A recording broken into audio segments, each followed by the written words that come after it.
We now have our dear colleague and good friend Eddie Glaude with us to pick us up from where we just actually headed. Really where we just were is a great place to ask, Ed, what you think about why why the revolt is so strongly against neoliberalism than against, the conservative trajectory that I think's had a lot of power over the past 40 years. But before we jump completely into the deep end, how are you? Thank you for joining us. We're thrilled to have you. Professor at Princeton, colleague and friend, author of many influential books on race and democracy and philosophy, and most recently, a really amazing book on Baldwin called Begin Again, James Baldwin's America and its Urgent Lessons for Our Time. How are you? Welcome to the Tightrope and our election night party. It's better to be with you in the midst of this craziness. I mean, this is insane. When we look at the particulars, the AP just called the race in South Carolina. Lindsey Graham will hold his seat, it seems. So it's an interesting night. Let's just put it that way. Although we see some glimmers of sanity in Arizona, and we haven't made our way to Wisconsin and Michigan and Minnesota yet. But this is complicated, to put it lightly. Yeah. So what did you think about the conversation that you were listening into? Because I'd love to hear what you think, and of course, Cornel, you can reflush it out. But why is this revolt and this rage against neoliberalism when there's been a stronghold, at least I think a competitive stronghold, for a number of administrations and certainly policies that suggest that there should also be a similar revolt against conservatives, right? Why is that missing? Like, why aren't they mad at them? Is the short question. I wish I had an answer. My intuitions lead me to view to these sorts of conclusions. One, that the country reaches for its scapegoats in these sorts of moments, right? So neoliberal elites can be the object of scorn, but when one gives an account of one's condition of living, it's not only these elites, it's these others, inverted commas, who become the basis of our scorn, right? They're the reason why we are losing ground alongside these other elites. And so what you see is a country where populism has historically always banked right. And in this moment, we see in such clear ways, it seems to me, the ugly underbelly of American life. And it is a combination of profound selfishness, greed, and white supremacy. And Trump sits in the sweet spot of those three. That he's the intersection of greed and selfishness and racism is where Donald Trump and Trumpism thrives, where modern conservatism thrives. So even as you have this backlash against neoliberalism as such, it's taking the shape of a form of right-wing populism that is consistent with American history, in my view. No, this is very rich, though, brother. It's always a blessing to set eyes on you. I can just listen to your insight, though. You one of the few grand public intellectuals like Sister Tricia of your generation. But this new book by Simon Reed Henry, Empire of Democracy, the remaking of the West, where he argues that the moral legitimacy and the institutional capacity of the neoliberal state has shown to be hollow. And in such a moment, people had to make a choice. They had to believe either there's some social democratic and left-wing possibilities, or there's going to be authoritarian or neo-fascist possibilities. And then that underside that you were talking about, those vicious forms of not just xenophobia, white supremacy, male supremacy, homophobia, and transphobia, but also the weakness of class-based solidarity makes it hard to present a left alternative. And when it does emerge, as with Bernie, it gets crushed by neoliberal elites themselves. So they leave themselves the only alternative, but they're the very ones whose policies have lost legitimacy and don't have institutional capacity to deliver the needs. And so we end up with this very, very, I keep saying, I keep going back to Martin Luther King Jr.'s language. He says, a sick country. We can't see the suffering. We can't respond to the suffering. That's a spiritual sickness and a moral sickness, you see. And the very fact that here we are, what time is it now? It's 10:20. Too late o'clock. It's called too late o'clock. 10:20, and we still got this tight race. It's like, my God. Right, and we have a tight race when the evidence is clear that there's a thug who occupies the White House. He has revealed at every turn that he's out of his depth. That's a generous read. He has been grossly incompetent when it comes to handling the coronavirus. His administration is deeply corrupt, right? He has divided the nation in ways that we knew had already existed, but it's deepened those divisions. So the evidence is clear that this man is obviously unqualified to lead the nation, and that he doesn't. This is not the beat. This is not even the bench in terms of the folk in his administration. This is the D League. This ain't even the D League. These are folk who are, who are playing in the park, right? They couldn't even play in Rucker Park, right? In terms of the quality of skill that they bring to the task at hand. Right. But what we're seeing clearly, I think you're right, the contradictions of neoliberalism are in full view, right? And those contradictions make this in some ways a conjunctural moment. And what it's revealing, Doc, and Sister Tricia, is that there are millions of Americans who don't give a damn about democracy. There are millions of Americans who are willing, for reasons that we could delineate, to throw democracy into the trash bin. There are millions of Americans who don't have fellow feeling, who aren't interested in a robust conception of the public good. And there are millions of Americans who have drawn the conclusion that if we have the choice between, vicious conservatism or neo-fascist conservatism and milquetoast neoliberalism, they choose vicious neo-fascism. That's what they're doing. That's what we're dealing with. See, it was Mussolini who said, those democratic temples are empty and vacuous. Come follow me. Now, if democracy is associated solely with neoliberal failure, then you can see why they followed Mussolini. You can see why they follow Trump, why they follow the gangster down in Brazil and so forth. So you're seeing this larger transnational in Hungary, absolutely. We go. But just to be able to see this in real time is a very, very painful thing. But I guess we shouldn't be surprised. We shouldn't be surprised. We just got to get rededicated and refortified. That's all. And and I think sometimes we have to make. Oftentimes how can I put this? There is a blurring of liberalism and democracy. Right, that we tend to identify the two. Right, exactly. And the failures of liberalism are then mapped onto democracy as such. Right, and so part of what our work what we probably have to do in this moment is to begin to not only articulate a vision of a more just society, or the New Jerusalem, as Jimmy would describe or Baldwin would describe it, but begin to disaggregate liberalism and democracy. Begin to show some of these folk that these things. We need more Shell and Wolin. We need more Shell and Wolin. You know exactly who I'm invoking. Between democracy versus liberalism, and liberalism has some beautiful things. Go, either one of you, unpack that a little bit. Why are they collapsed, and what are the significant distinctions that would need to be,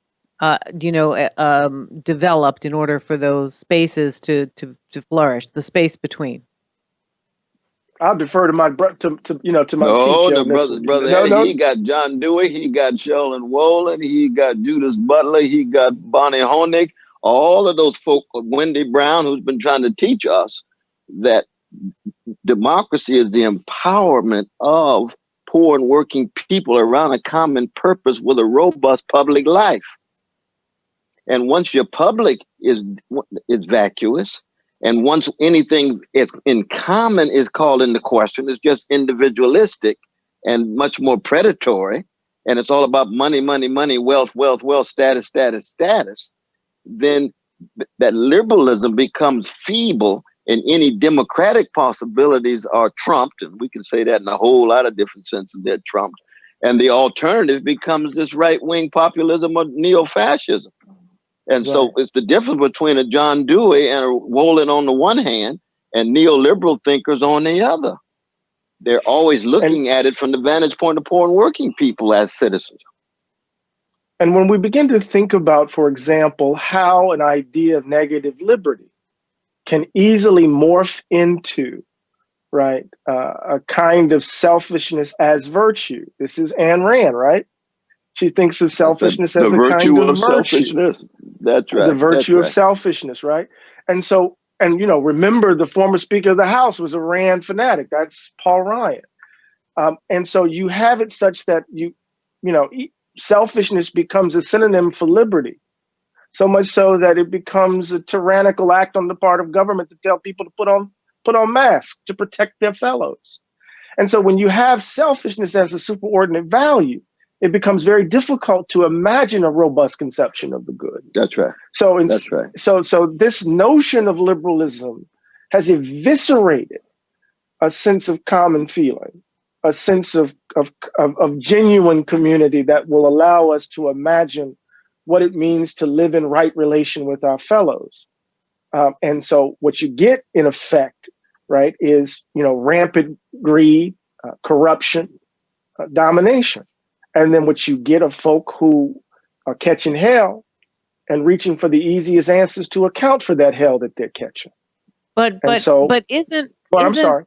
No. I really want to, I'm curious about this to both of you. So, but do you think that the sort of rampant, selfish, anti-public, collective common good that you're describing could possibly flourish without a multiracial democracy as the context? Because it seems to me that once you layer in a very explicit kind of, white privilege / supremacy / expectation that the world works for them appropriately, then you see, it seems to me, that the rejection of the public is a rejection of a multiracial democracy in a post-integration era.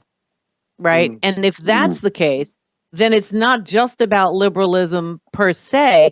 It's about liberalism taking up a multiracial narrative and allowing what looks like, the reduction of a certain kind of white autonomy to control the public sphere in their own image. So how does that interrupt the sort of liberal argument or the argument about the way you were understanding liberalism there, or maybe it doesn't? Well, remember I said what's interesting was Trump sits in the sweet spot of the intersection of selfishness, greed, and white supremacy. That's the fuel to his ascendance, right?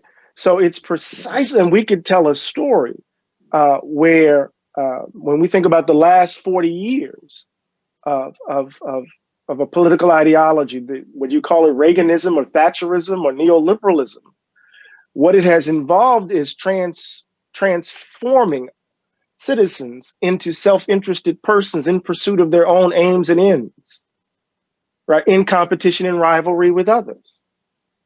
And when you move from, and citizenship, of course, is in inverted commas, but when you move from people living in community with others with a robust conception of the public good animating their living together, to this idea that folk are just self-interested agents in pursuit of their own aims and ends, right? In competition and rivalry with others, overlaid with the history of white supremacy, you're going to get precisely the society that we currently live in.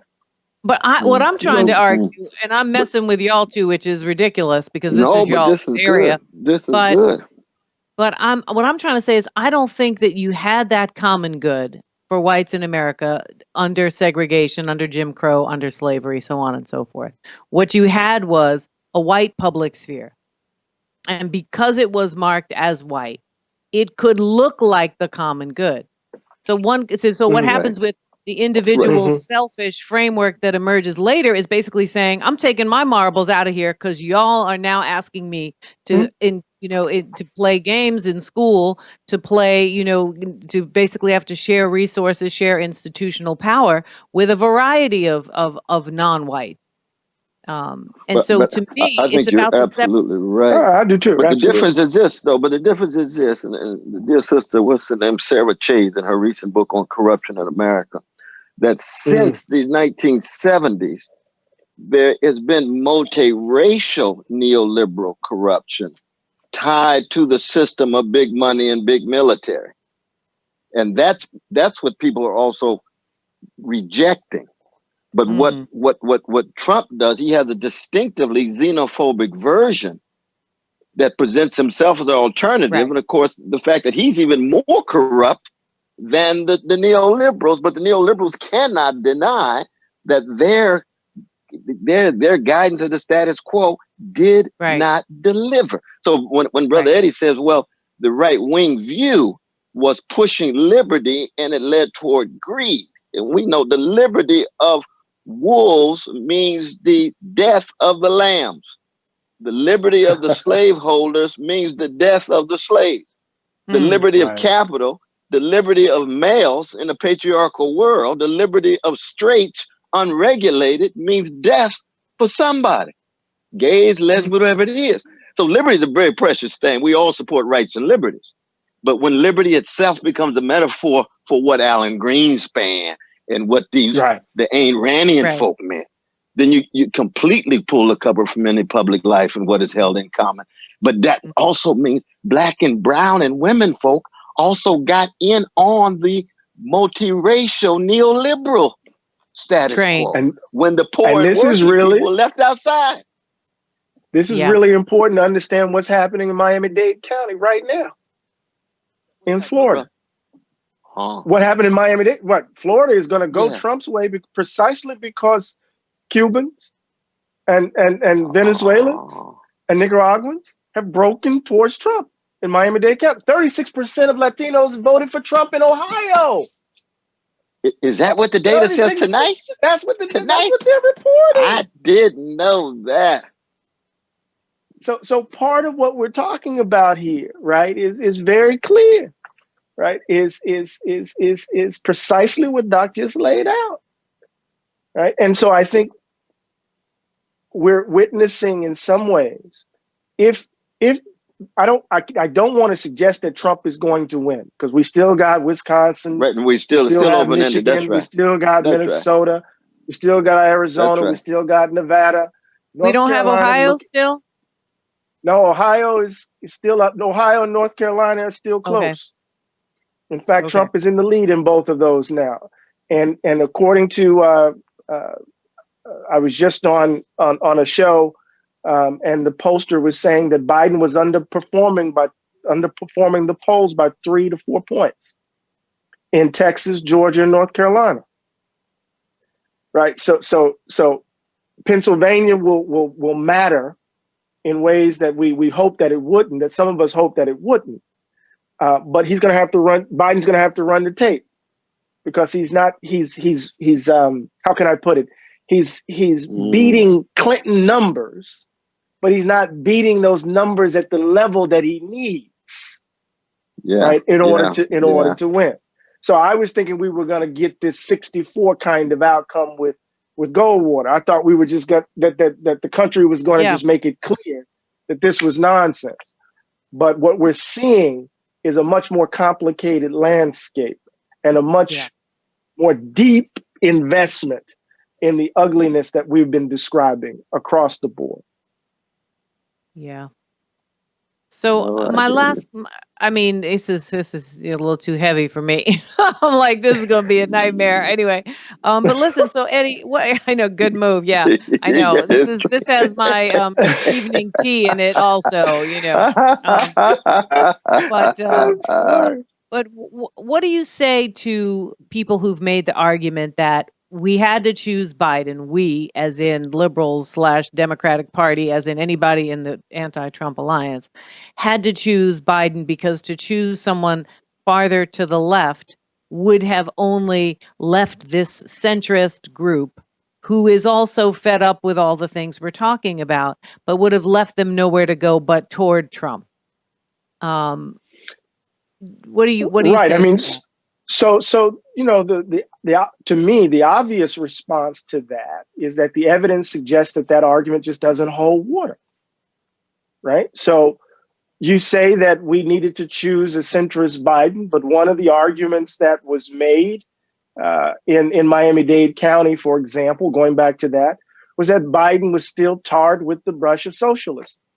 That even if you don't want to choose someone who holds policies that could be described as socialist, right? They're still going to label you socialist, right? They're still going to do what they do, right? So part of what we see is that every time the gaze of the conservative voter or the white working class voter determines the political behavior of the Democratic Party, it in effect, right, dooms and fates that the choice of that Democratic Party to failure, right? As long as they have as the center of gravity of their political imaginations, right, their long lost love, the Reagan Democrat, right, the person, that group, that constituency that they've been pursuing for ever since they left, they're going to continue to lose. As I say all the time, if folk have a choice between a duck and that which looks like a duck, they're going to choose the duck over and over again.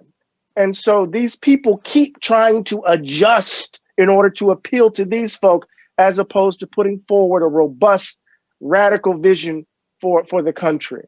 And until they do that, we will find ourselves in these positions over and over and over again, if that makes sense. Yeah, it does. I mean, we wonder now whether Bernie could have won in 2016, whether Bernie could have won in 2020. I mean, we'll never know, but we wonder about that. Yeah. And it's the question that has to be raised, whether Biden wins or not. Still open-ended, we don't know, but the very fact that it's so close at this moment does not it's not good. Well, it's not good at all. And the thing is that because it's close, it opens the door for Trumpian shenanigans, even if he wins. Right. So this is not going to be decided tonight because it's too close. So the shenanigans are coming. And so they've already threatened lawsuits, Oh, they already did it in Nevada. Right. They filed soon as the data came, soon as some of the they already sued. They're already suing to not accept some of the mail-in voting in Nevada. They filed that suit immediately, as soon as the poll closed. Wow. As soon as the polls closed.